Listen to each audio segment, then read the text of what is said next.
Hi, it's me, Brigita Pelokalaras Anita Ningbidi from Communication and Science Class 4 with NIM 4182219. Today, I am gonna tell you about a communication instructional component on a journal about komunikasi instruksional dalam proses pembelajaran mahasiswa oleh Kiki Zakiah dan Mutia Umar. So there's a 2 point that I am gonna discuss on this video. It's about communication instructional strategy and feedback. So what is instructional strategy?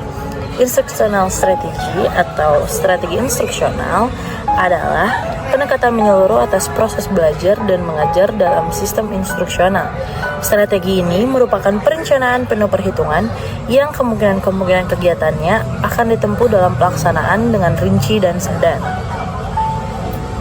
Dalam jurnal ini, pengukuran strategi dalam hal ini adalah aspek dosen dalam kegiatan belajar mengajar dengan metode ceramah.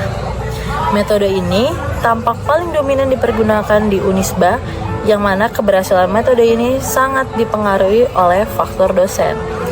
Adapun alat indikator atau alat ukur, yang mana ada 5. Yang pertama, ada penguasaan dosen atas materi yang diajarkan, kemampuan dosen dalam menjelaskan materi, sistematika mengajar.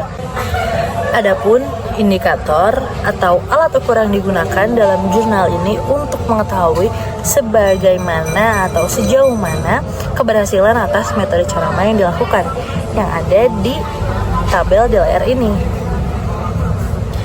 Kumpulan data dalam penelitian ini adalah observasi, angket, wawancara, dan dokumentasi. Observasi dilakukan dengan mengamati langsung terhadap objek penelitian. Nah, ini ada tabel yang berisikan tentang strategi instruksional yang telah dilakukan dalam beberapa fakultas. Ada Fakultas Syariah, Usuluddin, Tarbiyah, Hukum, MIPA, Ekonomi, Teknik, Psikologi, dan Ilmu Komunikasi dengan indikator dan juga nilai rata-rata.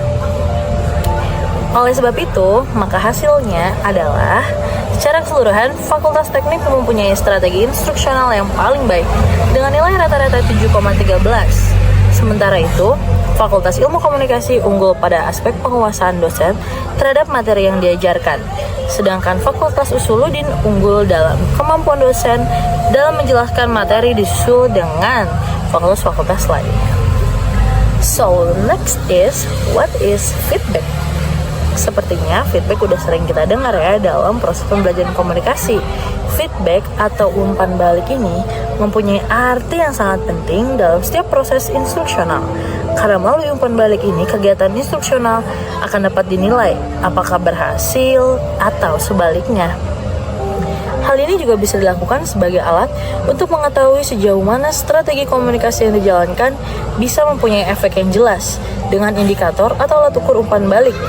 Ada kesempatan mahasiswa yang bertanya, sikap dosen atas pertanyaan mahasiswa, kesempatan mahasiswa untuk memberikan tangkapan, dan mekanisme perbaikan proses. Selanjutnya, ini adalah tabel tentang umpan balik yang terdiri atas fakultas-fakultas dan juga indikator serta nilai rata-rata yang diberikan.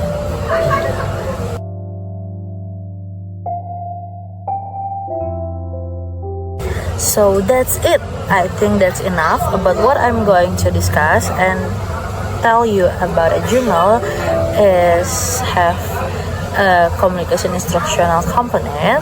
I hope you guys understand it and like my video. Thank you. See you on another project. Bye.